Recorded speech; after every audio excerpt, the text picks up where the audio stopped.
네, 이제 시간이 되었으므로 우리 다 같이 일어나셔서 할렐루야 찬양대 찬양에 맞춰 묵도 드림으로 3월 첫째 주 낮 예배를 하나님께 드리겠습니다.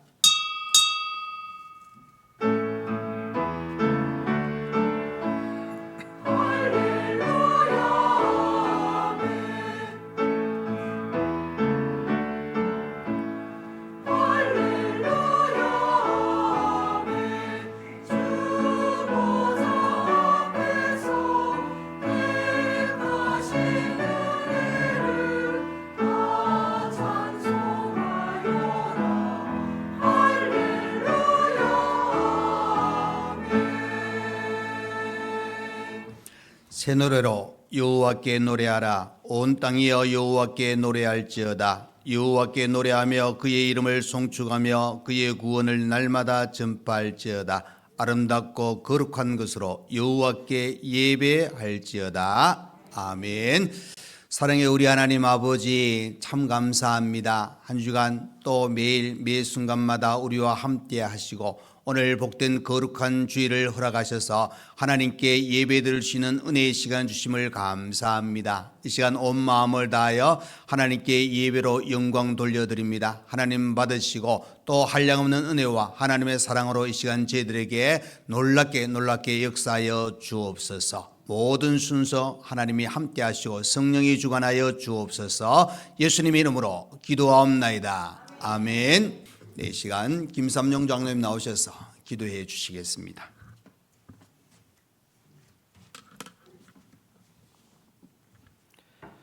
사랑과 은혜가 풍성하신 우리 아버지 하나님, 날마다 저희들 하나님의 은혜 가운데 살게 하시고 또 인도하여 주셨다가 오늘도 귀하고 복된 생일을 맞아 사랑하는 주의 백성들 이곳에 모여 함께 예배드릴 수 있는 은혜 주시니 참으로 감사를 드립니다.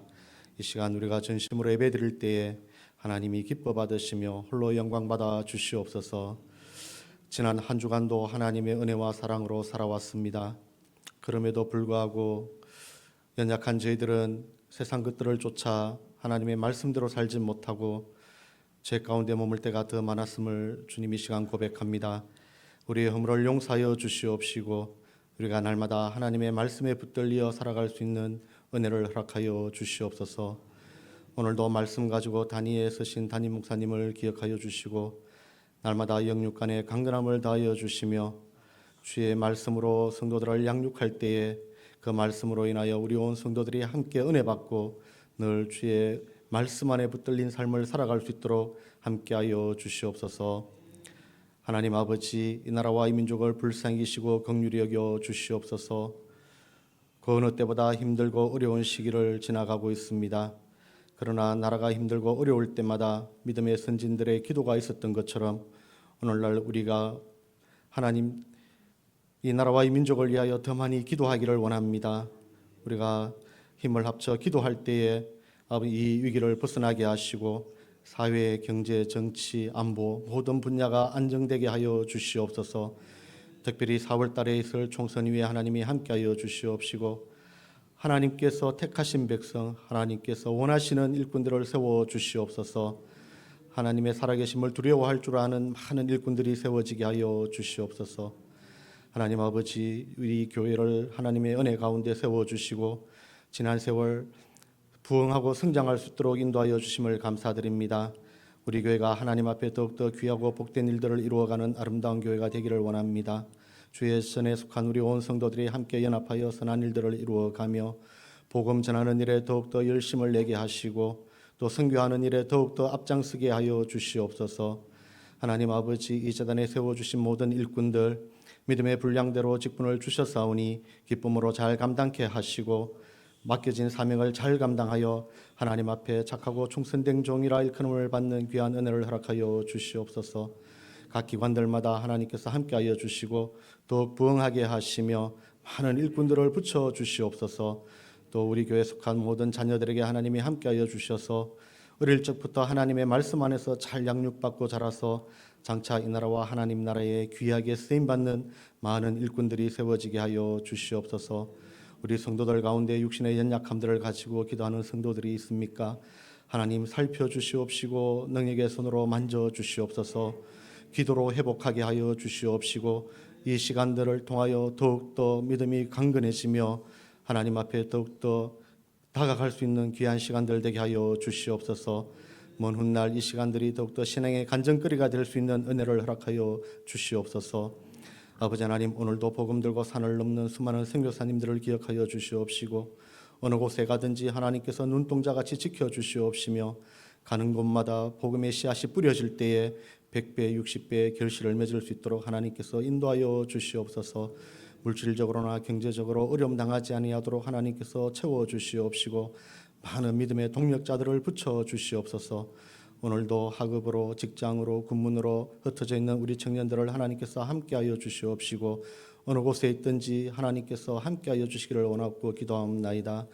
또 사물을 맞아 개학을 하여 이곳에 함께 신앙생활을 하는 우리 믿음의 청년들에게 하나님께서 특별히 함께하여 주시옵소서. 학업 중에 지혜와 명철을 다하여 주시옵시고 이곳에 머무는 동안 저들의 믿음이 더욱더 성장하는 시간들이 되게 하여 주시옵소서. 오늘도 주의 전에 나와 이 모양 저 모양으로 수고하고 헌신하는 우리 성도들의 수고를 기억하여 주시고 저들의 섬김의 분량대로 하나님께서 은혜 내려 주시옵소서. 예배 시종을 주님께 의탁하오며 거룩하신 예수님의 이름으로 기도드리옵나이다.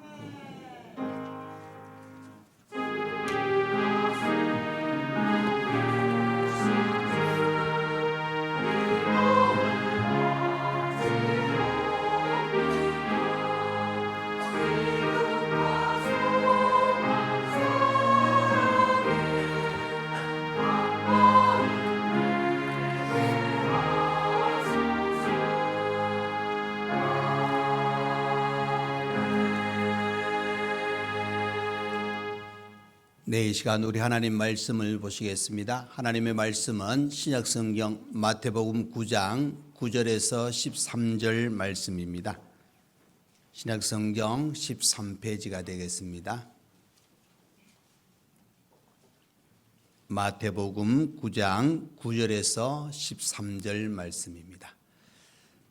네, 다 찾으신 줄 알고 제가 봉독해 드리겠습니다. 예수께서 그곳을 떠나 지나가시다가 마태라는 사람이 세간에 앉아 있는 것을 보시고 이르시되 나를 따르라 하시니 일어나 따르니라.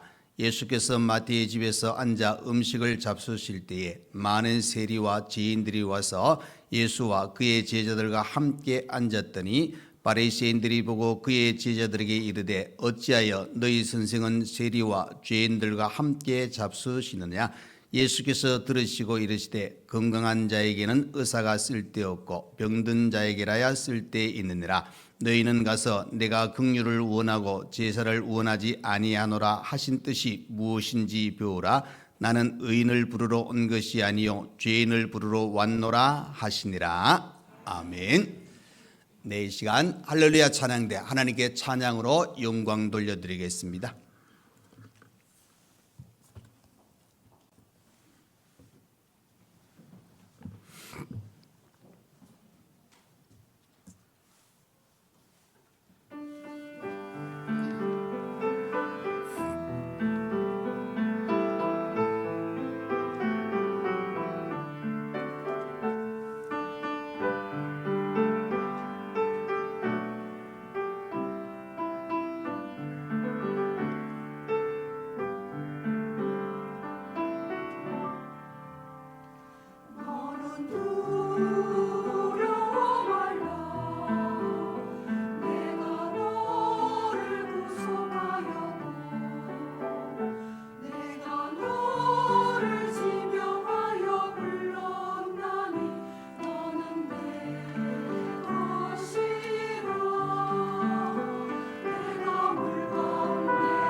아멘. 방금 찬양처럼 우리 하나님이 세상 끝날까지 우리와 함께 하신 것을 믿으십니까? 아멘.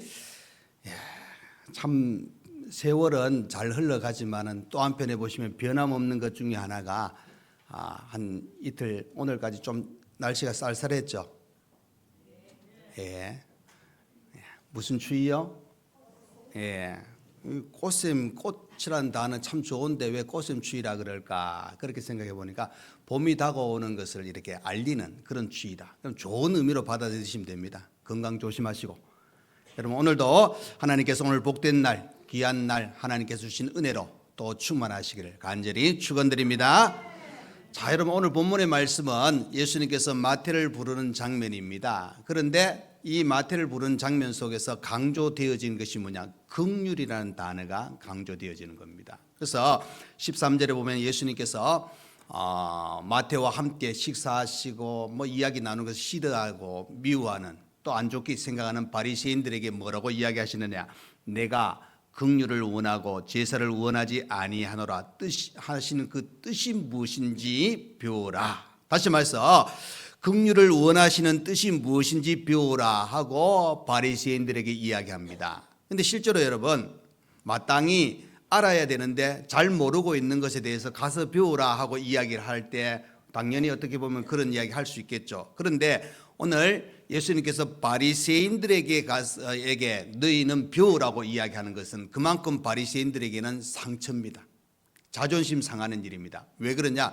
바리새인들은 율법적으로 너무너무 많이 알고 또 그것을 가지고 많은 사람들에게 가르치는 그런 삶을 살았기 때문에 예수님께서 너희는 배우라 그렇게 이야기하니까 우리는 더 배울 것이 없는데 하는 그런 생각을 가지고 있던 바리새인들에게 어떻게 보면 충격이 될 수 있겠고 자존심 상하는 일입니다. 그런데 왜 예수님께서 그렇게 말씀하셨을까? 어떻게 보면 율법에 정통한 이 바리새인들에게 율법의 진정한 의미를 제대로 알지 못하고 있기 때문에 더 표현을 빌리자면은 경건의 모양은 있으나 경건의 내용이 없다는 사실입니다. 그래서 오늘 예수님께서 내가 긍휼을 원하는데 그 무엇을 뜻하는지 너희는 한번 배우라고 이야기합니다. 자, 그렇다면은 여러분 우리가 언제는 긍휼이 뭔지 한번 알아야 되지 않겠습니까? 자, 첫 번째는 긍휼의 의미입니다, 여러분. 긍휼의 의미는 크게 여러분 세 가지의 의미를 두고 있습니다. 가장 기본적인 건 긍휼이 뭐냐면은 우리가 잘 아는 대로 불쌍히 여기다. 그냥 보편적인 이런 의미가 불쌍히 여기다 하는 그런 의미입니다. 그래서 이 불쌍히 여기다는 의미 속에 이제 구약적인 표현과 신약적인 표현이 그 긍휼이 조금 더 깊이 들어갑니다. 이 구약적인 의미를 보시면은 그 라하밈이라는 그런 히브리어에서 나왔는데 거기 보시면은 그 뜻이 뭐냐면은 그 레헴이라는 어원 속에서 출발되어지는데 모태란 이제 어머니 태중이라는 뜻입니다. 어머니 태중. 그러니까 여러분 사람이 태어나기 전에 어머니 태중에 일정 기간의 임신의 기간이 있지 않습니까? 거기에 우리가 살고 이제 생명이 출발되어집니다. 그래서 이사야 49장 5절에 이런 말씀이 있습니다. 자, 이제 여호와께서 말씀하시나니 그는 태에서부터 나를 그의 종으로 지신 이시요 야곱을 그에게로 돌아오게 하시는 이시니 이스라엘아 그에게로 모인도다. 그러므로 내가 여호와 보시기에 영화롭게 되었으며 나의 하나님은 나의 힘이 되셨도다. 그렇게 나옵니다. 그러니까 이 태에서부터 나를 종으로 지으시니요 하고 그렇게 이야기합니다. 그러니까 여러분 그죠? 어머니가 그 아이를 태에서 태어난 아들을 긍휼히 여기지 않겠느냐 하는 그런 표현을 또 쓰고 있는 것을 우리가 보게 되어집니다. 그러니까 이런 모태에서 정말로 어머니가 그 자식에게 보호하고 치워주는 모든 것을 이제 또 표현하기를 긍휼이라 그렇게 표현합니다. 긍휼이라. 그러니까 전혀 내가 누릴 수 없고 내가 자격이 없는데 배품을 받고 그것을 통하여 생명이 유지가 되는 그런 부분들을 이 긍휼이라 이렇게 표현하고 또 신학적인 표현의 긍휼은 우리가 아까 이야기한 대로 불쌍히 여긴다는 것은 가장 기본적인 겁니다. 그런데 신학적인 표현을 보면 헬라 스플랑크톤이라 그랬는데 이것은 마태복음 20장 34절에 가보시면은 예수께서 그죠 그 두 맹인을 향해서 이제 말씀하십니다. 뭐라고 이야기하느냐? 자, 예수께서 불쌍히 여기사 그들의 눈을 만지시니 곧 보게 되어 그들이 예수를 따르니라. 예수를 따르니 거기 보시면 불쌍히 여기사. 그러니까 예수님께서 이 환자를 보고 즉 병자를 보고 불쌍히 여기신다 하는 그런 의미를 담고 있는데 거기에 이제 이 불쌍히 여긴다는 이 단어의 뜻이 뭐냐면은 우리 몸속에 있는 창자, 좀 창자라는 단어가 맞아요? 맞죠, 그죠? 창자라는 단어를 의미해 주고 있는데 이 고유어를 보면은 이 창자를 뭐라고 이야기하냐면은 그 아이라는 단어에서 우리 어린애를 갈 때 애들 갈 때 애자 있죠. 이 애라는 단어가 사용되어집니다. 그래서 이게 뭐냐면은 이 창자라는 단어가 애라고 표현되어지는데 보시면은 우리 장기 중에 이 간장과 합쳐서 애간장이라는 표현을 하잖아요. 애간장. 애간장이 뭐죠? 조금 어떻게 보면은 좀 이 상태가 이게 아주 뭐 간절하고 이런 의미를 포함해주고 있거든. 그런데 더 큰 의미는 뭐냐면은 애 끌린다, 애가 탄다 하는 이런 의미를 지니고 있거든요. 그러니까 이 신학적인 표현의 긍휼은 뭐냐? 창자가 끊어질 듯 마음이 아프다. 그러니까 창자가 끊어질 듯 하는 마음 아픈 마음으로 베푸는 것을 긍휼이라 하는 그런 표현입니다. 그러니까 어떻게 보면은 이 긍휼이 놀랍게 우리에게 주어질 때는 너무나도 크게 큰 은혜로 찾아온다는 것을 이야기해 주고 있습니다. 그렇기 때문에 이 긍휼은 그저 위에서부터 아래로 내려오는 수직적인 사랑입니다. 하나님께서 우리에게 베푸신 은혜가 긍휼입니다. 아버지가 어머니가 자녀에게 베푸신 그 은혜가 바로 긍휼이라는 겁니다. 그런데 여러분 긍휼은 그죠? 조건이 없어요.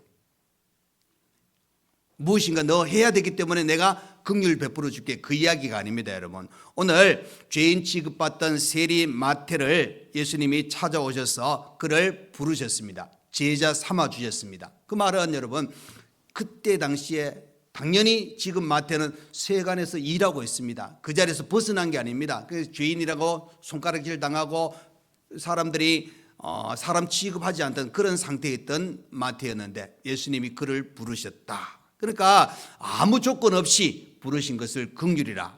또 긍휼에는 이유가 없습니다. 여러분 과거가 어떠했고 지금 상태가 어떠 이 문제가 아니라 탕자가 돌아왔을 때 아버지는 어떻게 했습니까? 너 왜 돈 다 쓰고 왔느냐? 왜 이렇게 나쁜 짓 했느냐? 아닙니다, 여러분.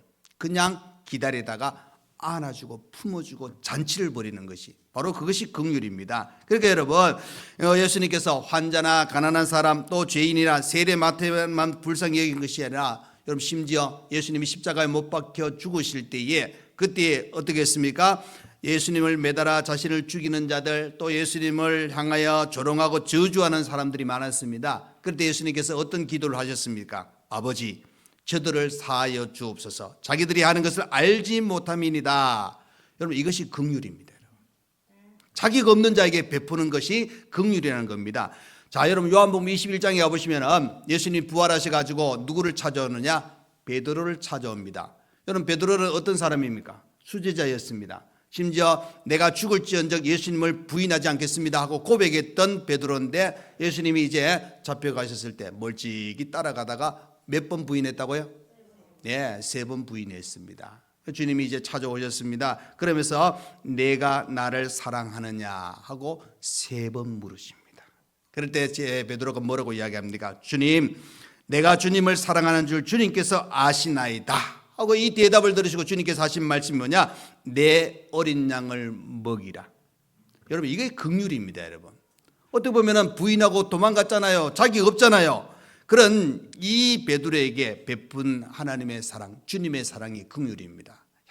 그렇게 다시 한번 긍휼함을 받은 베드로가 어떻게 되십니까? 복음 전합니다. 나중에 1절에는 그죠? 나는 십자가에 못 박혀 죽는 것도 부끄럽다. 거꾸로 나를 십자가에 못 박으라. 그렇게 순교했다 그럽니다. 그러면 사도 바울 어떤 인물입니까? 너무나도 예수 믿는 사람들을 고통 속에 빠뜨렸던 인물입니다. 그런데 다메섹 도상에서 예수님을 만났을 때 자, 주여 누시오니까 하고 물어봤을 때 예수님께서 이야기합니다. 사울아, 사울아, 내가 어찌 나를 핍박하느냐? 그러면서 하신 말씀 누시어놓고 물어봤을 때 내가 핍박하는 예수라 하고 이야기하는 장면을 보게 됩니다. 그러니까 박해하고 못살게 굴고 예수님 믿는 사람들을 고통 속에 빠뜨렸던 이 바울에게 찾아오신 주님의 사랑이 긍휼이라는 겁니다. 그러니까 여러분 긍휼이 너무나도 귀합니다. 그래서 자 보십시오. 마태복음 5장 7절에 뭐라고 합니까? 긍휼히 여기는 자는 뭐가 있다고요? 예, 복이 있다. 여러분 팔복의 내용을 한번 보시면은 어떻게 보면 세상에서 누릴 수 있는 복의 어떤 모든 부분들을 언급하고 있는데 그 중에 하나가 긍휼이라는 겁니다. 긍휼히 여김을 여기는 자가 복이 있다. 놀란 은혜를 우리에게 허락하시는 겁니다. 이 긍휼의 의미는 이렇게 다양하게 나오는데 그냥 우리가 가장 기본적인 뭐냐? 바로 불쌍히 여기고 또 다른 표현하면 자비라는 단어를 보시면 됩니다. 그러니까 내가 형편이 좋아가지고 내가 많은 것을 누려가지고 베푸는 것이 긍휼이 아니라 내가 아무 자격 없는데 내가 받은 그 긍휼이라는 것을 생각하면 은혜지 않습니까? 그러면 이것을 우리가 가지고 긍휼히 여길 수 있는 그런 자리에 들어가는 것도 중요하다 하는 사실을 다시 한번 언급해 주고 있는 겁니다. 자, 그렇다면 여러분 두 번째로 이 긍휼 많으신 주님은 어떻게 합니까? 두 번째가 그죠? 죄인이라 천대받던 마태를 부르셨다는 겁니다. 자, 여러분 9절 말씀을 보겠습니다. 뭐라겠냐? 예수께서 그곳을 떠나 지나가시다가 마태라는 사람이 세간에 앉아 있는 것을 보시고 이르시되 나를 따르라 하시니 일어나 따르니라. 그러니까 여러분 세간에 앉아가지고 세금을 거두고 있는 마태를 예수님께서 제자로 부르셨다. 당시 세대는 그죠? 유대 사람들 같은 민족 사람들에게 세금을 거두어 가지고 로마에 바치는 역할을 했습니다. 그런데 잘 아는 대로 세금을 예를 들어서 10만 원을 받으라 그러면은 10만 원 받는 게 아니고 20만 원 받아요. 10만 원은 바치고 10만 원 누가 했다고요? 예, 세리가 했어요. 근데 세리가 해도 아무 문제 없고 사람들이 20만 원 세금 내라 그러면 내는 거예요. 어쩔 수 없어요. 그러니까 사람들은 내고 난 뒤에 수근수근 거리는 겁니다. 도둑이라고, 나쁜 놈이라고, 죄인이라고 그렇게 이야기하는 겁니다. 그러니까 여러분 이 세리들은 인정받지 못한 살기는 좀 넉넉하게 살았을지라도 사람들에게 인정받지 못하고 죄인이라 그러고 그러니까 세리끼리 살 수밖에 없는 그런 환경입니다. 그런 이 마태 공개된 죄인이었습니다. 그런데 자 예수님께서 그 마태를 부르셔서 제자 삼으셨다는 겁니다. 성전에서 눈물을 흘며 회개하고 있을 때 주님께서 부르신 게 아닙니다. 지금 자기 본업을 하고 있는 겁니다. 세간에 앉아가지고 유대인들에게 세금을 받고 있는 그 현장에서 예수님께서 마태를 부르셨다 하는 사실입니다. 실제로 여러분 바리새인들 한번 보십시오. 거룩한 옷을 입었습니다. 자, 거룩한 직업으로 봉사하고 거룩하게 살고 철저하게 말씀대로 산다고 그렇게 이야기했던 그들. 그런데 예수님께서 뭐라 그랬습니까? 외식하는 자들아 하고 책망하시는 장면을 보게 됩니다. 그런데 겉으로는 죄인이라고 그렇게 손가락질을 당하던 그 마태 세리 주님께서 그를 부르셨다는 것은 그 중심을 보셨다는 사실을 가르쳐 주고 있는 겁니다. 그렇기 때문에 여러분 어떻게 보면은 죄인이라고 칭함받고 있던 그 마태를 예수님께서 부르셨다 놀라운 일입니다. 여러분 자, 그 일로 인해서 예수님은 어떻게 되었습니까? 바리새인들보다 더 공격을 당하는 것을 보게 됩니다. 왜 예수님은 당신의 선생은 왜 저 죄인을 불러서 제자 삼느냐 하고 그렇게 이야기하는 겁니다. 그런데 마태에게는 너무나도 큰 기쁨입니다. 그래서 그 주님이 자기를 제자로 삼으니까 자기 집에 이제 초대해서 많은 사람을 불러서 잔치를 벌입니다. 여러분 그 성경에 보면은 그 잔치 손님은 누굽니까? 세리와 죄인들이라 그랬습니다. 그러니까 여러분 당시에 어떻게 보면은 많은 사람들에게 비난받고 어떻게 보면 인정받지 못하는 사람들이 지금 예수님과 함께 마태와 함께 잔치를 벌이고 있다. 어떻게 보면은 너무나도 귀한 그런 은혜를 이 마태는 표현하고 있는 겁니다. 잔치를 벌이고 있다. 여러분 성경에는 많은 사람들이 그죠 예수님의 사랑을 많이 받았습니다. 근데 그 중에 진짜 사랑을 많이 받았다 누구냐? 대표적으로 우리가 한번 청하면은 막달라 마리아입니다. 막달라 마리아는 그죠 1절에는 창기라는 그런 이야기도 있지만은 실제로 이제 들어가 보면은 마태복음 27장, 마가복음 16장과 또 누가복음 8장에 보시면은 이 막달라 마리아는 7 귀신 들린 여인이었습니다. 그러니까 귀신도 하나가 아니고 몇 명이요? 엄청난 고통, 정신적으로 힘든 여인이었습니다. 그런데 예수님을 만나가지고 치유받았습니다. 그래서 그 치유받은 그 여인이 이제는 주를 위해서 헌신합니다. 그 헌신이 이제 어떤 역사로 결과로 나타나느냐, 바로 부활하신 주님을 제일 먼저 만나는 여인이 막달라 마리아입니다.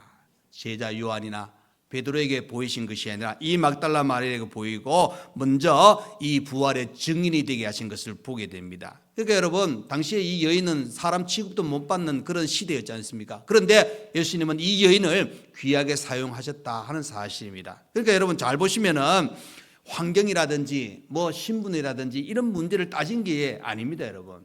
어떤 사람이든지 간에 긍휼함을 누구든지 받을 수 있다는 사실을 가르쳐 주고 있는 겁니다. 오늘 세리 마태도 마찬가지입니다. 욕먹지 않습니까? 조롱받지 않습니까? 죄인이라 취급받았습니다. 그런데 예수님은 그를 긍휼히 여기셔서 제자로 부르시니까 감사해서 잔치를 벌이는 겁니다. 초대해서 세리와 죄인들과 함께 식사의 자리에 들어갑니다. 그 일로 인해서 예수님은 아마 평생 죄인들의 친구라는 그런 안 좋은 이야기도 아마 들었을 겁니다. 그러나 여러분, 예수님은 거기에 개의치 않습니다. 그것은 예수님이 이 땅에 오신 목적이 무엇입니까? 죄인을 건지러 오셨잖아요. 사랑을 베푸시는 분이 예수님이잖아요. 그렇기 때문에 예수님께서 세리의 집에 들어가서 함께 식사했다, 잔치를 벌였다, 놀라운 일이라는 사실을 가르쳐 주고 있는 겁니다. 그런데 이것이 예수님의 참 모습입니다. 그냥 예를 들어서 사람들처럼 어떤 기준에 의해 가지고 누구는 좋아하고 누구는 싫어하고 누구는 편애하고 이것이 아닙니다. 똑같은 마음으로. 오히려 세상 사람들에게는 오히려 비방받고 인정받지 못하고 사람들이 그저 이렇게 만나주지 않고 이야기도 나누지 않는 그런 사람들을 오히려 찾아갑니다. 병 걸렸다고 사람들이 막 저 멀리 막 사람 취급도 안 하고 대화도 안 하고 하는 그런 사람들까지 주님은 만나 주셨다 하는 사실입니다. 그렇기 때문에 오늘 죄인 취급받고 천대받던 세리를 만나 주셨고 오히려 만나 주신 것으로 끝난 것이 아니라 그를 제자 삼으셨다 하는 사실은 놀란 하나님의 역사고, 또 이 은혜는 바로 마태에게는 너무나도 큰 감격으로 찾아왔다는 사실입니다. 여러분, 저와 여러분도 마찬가지입니다. 예수님께서 마태를 부르시듯이 저와 여러분을 부르셨습니다. 하나님의 자녀 삼으셨습니다. 의인 되게 하셨습니다. 여러분, 이 감격과 이 은혜를 잊지 마시길 바랍니다. 여러분, 로마서를 통해서 보시면은 제가 계속 한가다 이 말씀을 전하는 내용 중에 한 번씩 언급하잖아요. 아직 죄인 되었을 때입니다. 우리가 자격을 갖춘 게 아닙니다. 우리의 부족함이 있습니다. 우리는 아직 죄 가운데 있었습니다. 그러나 하나님은 때가 참에 독생자들 예수를 보내주셔서 그 예수를 통하여 믿는 자마다 구원의 자리에 들어가게 하는 이 놀라운 은혜가 오늘 표현을 하면은 긍휼입니다. 긍휼. 놀랍게 우리에게 이 사실을 베풀은 마태를 부르셨다. 삭개오를 만나 주시고 그의 집에 들어가서 그에게 정말로 이제 예수를 믿게 하는 놀라운 역사가 일어났던 것. 모든 일이 긍휼이라는 사실을, 그래서 예수님의 이 땅에 오신 목적도 되겠지만은 예수님의 참 모습을 우리에게 보여주고 있는 겁니다. 긍휼이 많으신 우리 주님, 이 사랑을 베풀어 주셨다. 그래서 죄인 취급받던 천대받던 마태를 부르신 주님의 모습을 보게 되어지는 겁니다. 세 번째로, 이 긍휼 많으신 주님은 바리새인에게 뭐라고 이야기하느냐? 자, 긍휼을 배우라고 하십니다. 긍휼을 배우라고. 13절입니다. 자, 한번 우리 같이 읽을까요? 시작.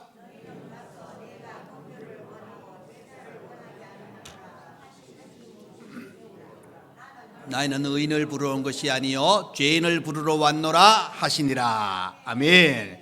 자, 마태와 함께 예수님은 저 세리와 죄인들과 함께 음식을 잡수십니다. 또 그 모습을 보니까 바리새인들은 이해가 되지 않습니다. 어찌 죄인들과 함께 밥 먹느냐?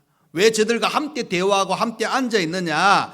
당시에 아까도 말씀드렸지만은 죄인이라고 취급받던 사람들은 세리와 창기들이 대표적입니다. 그러니까 이 세리들은 부정한 방법으로 자기의 재산을 누렸습니다. 그러니까 백성들은 더 고통 속에 있었다는 것을 이야기해 주고 있습니다. 그러니까 이 백성들로부터 죄인 취급받던 세리와 함께 식사하신다. 결코 있을 수 없는 일이었습니다. 그런데 예수님은 그들과 함께 했습니다. 그래서 바리새인들이 제자들에게 이렇게 이야기합니다. 어찌하여 너희 선생은 세리와 죄인들과 함께 잡수시느냐. 그렇게 했을 때 예수님이 들으시고 뭐라고 그럽니까? 건강한 자에게는 의사가 쓸데없고 병든 자에게라야 쓸데가 있느니라. 그렇죠, 여러분? 필요한 사람에게 필요하게 그것이 작용되어져야 되는 겁니다. 그러니까 여러분, 예수님은 죄인들의 영혼을 치료하게 오신 분입니다. 그러니까 여러분, 죄인에 있던 우리가 의인되게 만드시고 영혼의 치유를 받아가지고 하나님의 자녀가 되는 그 일들을 예수님이 행하시기 위해서 이 땅에 오셨다는 겁니다. 그 말은 당시에 죄인이라고 취급받던 그들에게 오히려 예수님이 더 절대적으로 필요하다는 것을 말씀해 주고 있는 겁니다. 바로 이 영혼을 치유하실 예수님이 필요하다는 사실입니다. 그래서 어떻게 보면은 항상 의인이라고 이야기했던 바리새인들, 이해하지 못하는 일이 일어났지만은 오히려 예수님은 그들에게 말씀하는 겁니다. 여러분, 여기서 우리가 하나 알아야 될 것이 뭐냐면은 늘 우리가 성경을 잘 보시면은 하나의 특징이 있습니다. 그 특징이 뭐냐면은 죄인들이 그저 예수님을 영접했기 때문에 예수님이 그들을 찾아간 것이 아니라 예수님이 먼저 그들을 찾아가셨다는 거예요. 그 말은 예수님이 먼저 우리에게 손을 내미셨다는 겁니다. 자, 다 이뤄 놓으시고 이제 하나 너희들이 해야 될 일이 뭐냐? 믿어라. 그러면 구원받게 해주겠다 하고 말씀하시는 것입니다. 그러니까 여러분, 예수님은 바로 이 일들을 행하시고 바리새인들에게 이렇게 이야기합니다. 너희는 가서 내가 긍휼을 원하고 제사를 원하지 아니하노라 하신 뜻이 무엇인지 배우라. 그러니까 여러분, 스스로 의인이라고 이야기하던 이 바리새인들에게 너 진짜 긍휼이 무엇인지 한번 배워보라는 거예요. 너희들이 생각하는 긍휼과 다르다 하고 그렇게 이야기하는 겁니다. 그래서 하나님께서 긍휼만 원하시고 제사를 원하지 않는다, 이런 의미가 아닙니다. 여러분, 긍휼과 제사는 모두가 필요합니다. 그런데 여기서 이야기하는 건 뭐냐면 자비와 사랑, 이 긍휼함이 없는 제사는 무의미하다는 사실을 이야기해 주고 있는 겁니다. 여러분, 내 이웃을 내 자신같이 사랑하라. 여러분, 십계명에 크게 그죠? 묶어서 크게 몸과 마음과 온 정성을 다하여 주 너희 하나님을 사랑하라. 그리고 내 이웃을 내 몸같이 내 자신같이 사랑하라. 그렇게 말씀하신 것은 무엇을 이야기해 주고 있습니까? 이 긍휼함을 가지고 살아가야 된다는 겁니다. 그래서 예수님은 나는 의인을 부르러 온 것이 아니요 죄인을 부르러 왔노라. 여러분, 예수님이 이 땅에 오신 단적인 목적이 그겁니다. 이 목적이 분명히 우리에게 가르치고 있는 겁니다. 여러분, 여기서 의인이라는 단어가 그죠? 본문에서 이야기하는 것은 영적으로 도덕적으로 성결하라는 그런 의인의 어떤 의미보다는 여기서 바리새인들을 향해서 말씀하셨잖아요. 이 말은 뭐냐면 스스로 의롭다고 생각하는 바리새인, 서기관, 제사장, 율법주의자 같은 교만한 자들에게 이 말씀을 하고 있는 겁니다. 너희가 스스로 의인이라고 이야기하지 나는 그런 의인을 부르러 온 것이 아니다. 죄인을 부르러 왔다 하고 말씀을 하고 있는 겁니다. 그래서 여러분, 마태복음 5장에 긍휼히 여기는 자는 복이 있나니 그들이 긍휼히 여김을 받을 것임이라. 이 말은 여러분, 긍휼히 여길 자를 내가 긍휼히 여길 때 나도 긍휼히 여김을 내가 받을 수 있다는 의미입니다. 그래서 우리는 주님께서 내가 너희를 긍휼하게 여겼으니 너희도 다른 사람에게 긍휼을 베풀라. 그러면 복이 있다 하고 말씀을 하고 있는 겁니다. 그래서 우리 모두는 그저 예수님께서 이 원하시는 긍휼이 무엇인지를 우리가 바로 아셔야 됩니다. 정말 있는 그대로 불쌍히 여기는 마음, 자비로운 마음을 가지고 이제 모든 사람을 대하는 겁니다. 내 위치에서 나보다 나는 뭐 저 사람보다 나으니까 내가 해야지, 이 의미가 아니라 모든 사람을 사랑하는 마음을 가지고 행할 수 있는 자, 그것이 필요하다는 겁니다. 모든 것. 오늘 주님께서 긍휼이 우리에게 무엇을 통하여 긍휼을 행하고 긍휼 속에 우리가 살아가야 됨을 가르쳐주고 있다는 사실을 꼭 기억하셔서 이제 긍휼히 여길 자를 긍휼히 여김으로 살아가는, 정말 하나님의 사람으로 하나님께서 기뻐하시는 삶을 살아가는 우리 모든 믿음의 가족들이 되시기를 간절히 축원드립니다. 아멘. 기도하겠습니다. 고마우신 우리 하나님 아버지, 감사합니다. 오늘도 우리에게 주신 이 복된 말씀, 바로 우리 주님은 바로 내가 긍휼을 원한다. 긍휼을 원한다. 바로 긍휼을 베푸신 주님의 마음을 다시 한번 우리가 생각하게 되어집니다. 우리 모두도 이 긍휼함을 통해서 그 은혜 가운데 구원받은 놀란 은혜가 있었으니 이제 긍휼함을 가지고 우리도 베풀고 살아갈 수 있는 정말 주님의 제자의 온전한 삶을 살아가는 우리 모두가 다 되게 하여 주옵소서. 예수님 이름으로 기도하옵나이다. 아멘. 이제는 우리 주 예수 그리스도의 은혜와 우리 하나님 아버지의 크신 사랑과 성령의 위로 감동 감화 교통하여 주심이 긍휼함을 받았고 이 긍휼함 속에 살아가고 있는 우리 모두도 긍휼을 베풀며 살기를 원할 때 하나님의 놀라운 복과 은혜로 충만한 귀한 시간들을 누리며 살기를 원하는 우리 모든 성도와 가정과 몸이 아픈 분들과 또 새로운 학기를 맞이하는 모든 학생들과 오늘 예배드리는 모든 성도와 가정 위에 이제로부터 영원토록 함께 있을지어다. 아멘.